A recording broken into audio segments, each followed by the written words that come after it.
Hi, welcome to the channel. I'm Sean Massey. So do you work in retail and wonder how people make it to the next level from store manager to district manager into that role? So today I'm going to walk you through the exact steps to becoming a district manager in retail. So I'll share my career path, the skills you need, and how long it typically takes, and some insider tips because I've been in retail for a little over 20 years now, and I've worked my way up from stocker to district manager for the last 8 years. So most district managers, you're not gonna have a fancy office. Probably never as a district manager, because it depends on the company. But you start on the sales floor, whether it's as a cashier, department supervisor, or assistant manager. The key is to master the basics of store operation. If you're in retail right now, your current role is where you need to start. This is the beginning of your career. Just know everything you can about your current position. Track your wins, sales growth, customer service improvements, and team development. You'll need these later when you apply for bigger roles. The next big step is usually becoming an assistant manager or a department manager, and a store manager as well. This is where you learn to run an entire business unit. As a store manager, you're not just running a store, you're proving you can manage millions of dollars in sales, lead dozens, sometimes hundreds of employees to deliver results. Lots of pressures, a very performance-oriented career, pushing for sales, shrink improvement, shrink reduction. This stage is critical because district managers should have all the skills of a store manager. Titles, to me, are important, but the skills are what actually get you promoted.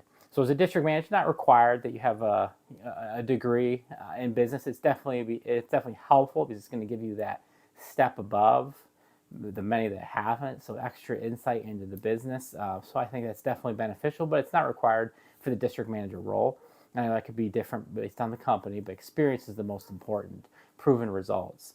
So number one is leadership, inspiring, developing leaders. As a training store manager, I made sure those who I trained store managers, I was setting them up for success, making sure they're trained right. I felt like it was extremely important to me. Number two, we have to have financial acumen, managing P&L report, budgets, payroll report. So our P&L report is our profit and loss report. That shows all the bills that store had to pay. And at the end of the day, the cash contribution is the most important. And number three, operational excellence, driving consistency across stores, making sure stores are clean, stocked, and staffed with friendly associates. Number four is people skills.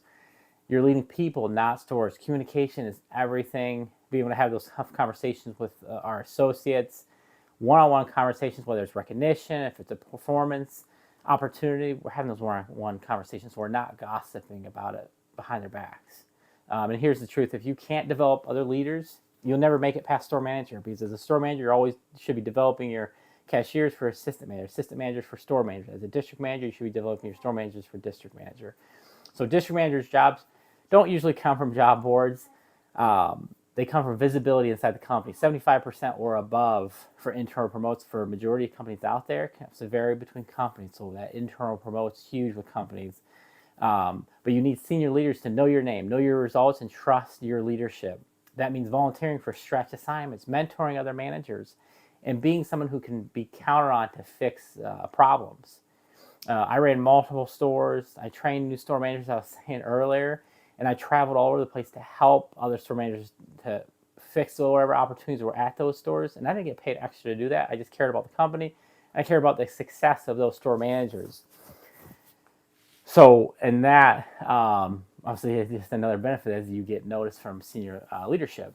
So networking isn't about sucking up. It's about building relationships and showing you're ready for that next challenge. So really important, when I'm going out and helping those other stores, I was still maintaining the store I was assigned to. So when the opportunity comes, it often comes fast. So companies promote store managers who already act like district managers.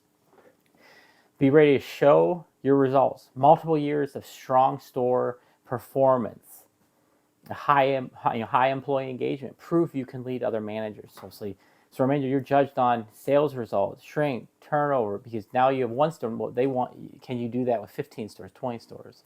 So once you land the role, expect to oversee 15 to 20 stores, hundreds of employees, tens of millions of dollars in sales. It's a big jump from one store to 15 to 20, but it's definitely incredibly rewarding. So let's talk quickly about pay and lifestyle for the district manager. In box, small box, it can vary, anywhere from maybe 70, 80 for starting pay, maybe 90 or 100. But plus, different companies are different on their pay structure, but there's usually incentives from sales, whether it's a quarterly, a yearly sales incentive, and a shrink. If you make your shrink goals, that could possibly be a quarterly or a yearly incentive bonus as well. So a lot of opportunities to make additional money based on our performance. But it's not a 9 to 5 job. You have to travel a lot. You have to be on call. It's a lot of responsibilities to juggle. But if you love developing leaders and running a business at scale, it's definitely tough, but I consider the best job in retail. So those are the 5 steps to becoming a district manager in retail. Start where you are, grow into store leadership, build the right skills, get noticed, and make the leap. So how many are you already in management? Drop it in the comments. I'd love to hear from everybody. And then would you take a job with more pay, but it would require you to travel more? So I hope everybody enjoyed this video. Please like, subscribe to the channel. All right, thank you. Bye.